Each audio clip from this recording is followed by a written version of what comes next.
আসসালামু আলাইকুম। তা আমরা জুম্মার নামাজ পড়ে আসতেছি, আসার পথে শুনতেছি যে আমার চাচা আজকে পুকুরে মাছ মারবে। তা আমরা আমাদের ভাতিজা সহ 3-4 জন গেলাম মাছ দেখতে। তো মাছ গিয়ে দেখতেছি তারা মাছ কম বেশি মারা শেষ, জাল টানা শেষ, শেষের দিকে মাছ তারা ধরতেছে। তো দেখতেছি অনেক অনেক জালুয়া 3-4 জন আসছে মাছ ধরতে। তা তাদেরকে বলতেছি মাছ বিক্রি করবেন। বলতেছে যে আমরা এখানে মাছ বিক্রি করব না, মাছ বাইরে বিক্রি করব। তো দেখতেছি আমি কিছু মাছ নিতে গেছি। তো যাওয়া বলতেছে এরকম এরকম মাছ আমার কিছু লাগবেই।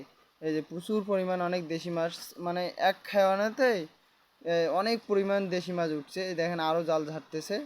তা আমি মাছ নিতে গেছি, তা বলতেছে যে আমরা এখানে মাছ বিক্রি করি না, আমরা মাছ বাইরেই বিক্রি করব। তা আচ্ছা ঠিক আছে।